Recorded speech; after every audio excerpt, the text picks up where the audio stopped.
Cups could lead to a closed shop. Americans finally found the recipe for continuity in the Ryder Cup and President's Cup. The key now is to avoid a closed shop. Jim Furyk is the Ryder Cup captain for next year's matches in Paris, and it will be the fourth straight team event that he is assigned a radio and a cart.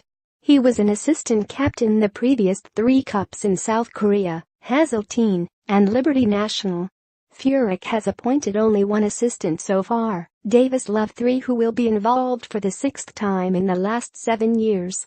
Love, popular among the players, was the Ryder Cup captain in 2012 and 2016, and an assistant at the President's Cup in 2013, 2015 and 2017.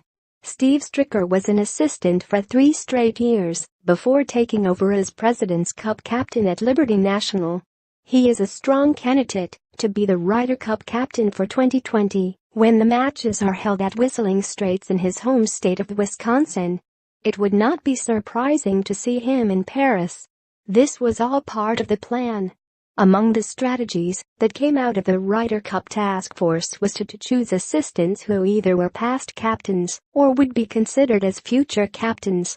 It only made sense to apply the concept to the President's Cup. But it led to a question that made Phil Mickelson pause. With such a solid core, which includes Tiger Woods and Fred Couples, how does anyone join the club? We'll be starting to have turnover and stuff, Mickelson said. It's a good question. But we're only 3 years in.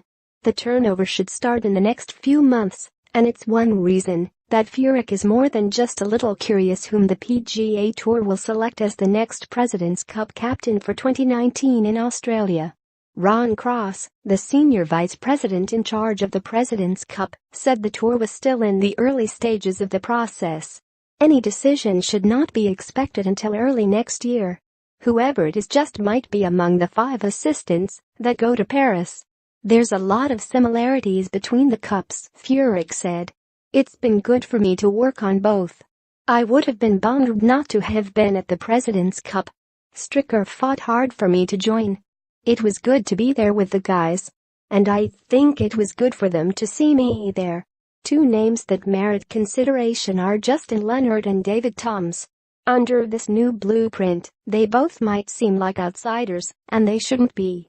Leonard played on 8 teams, and he hit one of the most memorable Ryder Cup shots with a 45-foot birdie putt on the 17th hole at Brookline in 1999. More than most Americans, Leonard has mainly positive memories from the Ryder Cup. His record was 2-4-6, which can be looked at 2 ways. He only won 2 matches. He only lost 4 out of 12. In the 3 Ryder Cups he played, the Americans won 2 of them. The former British Open champion spends most of his time in the broadcast booth these days. He expects to be in France next year, at the very least for NBC and Golf Channel. He would love to be there as an assistant, if the door can be opened. 10 years ago, I would have thought I'd be a Ryder Cup captain, Leonard said Tuesday. Sitting here today, I don't think it will happen. He has not had any contact with anyone.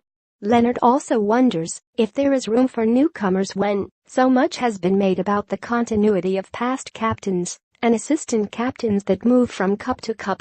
When that task force was formed, everything has stayed within that group, he said. But that group eventually will stop doing it. I don't know what the answer is. Leonard feels that Toms should get a close look. Toms played on 7 national teams and was captain of the Junior President's Cup this year. He was considered a favorite to be Ryder Cup captain in 2014 until former PGA of America president Ted Bishop opted for Tom Watson. After the task force, Love was given a second captaincy. And now it's getting crowded.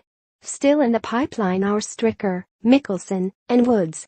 In one respect, these are good problems for the Americans to have. More than a decade ago, the 2 cups were so disconnected that anyone who is a President's Cup captain hurt his chances of ever becoming a Ryder Cup captain. There was no continuity, Mickelson said. The vice captains didn't transfer over. We weren't using it effectively. Now we've got a nice roadmap to success. There's so much continuity between the President's Cup and the Ryder Cup that we already have 3 pairings set for next year. The American talent is so deep that a few new players are expected for Paris. Next on the list is finding room for new assistants who might someday have a chance to be captain for either cup.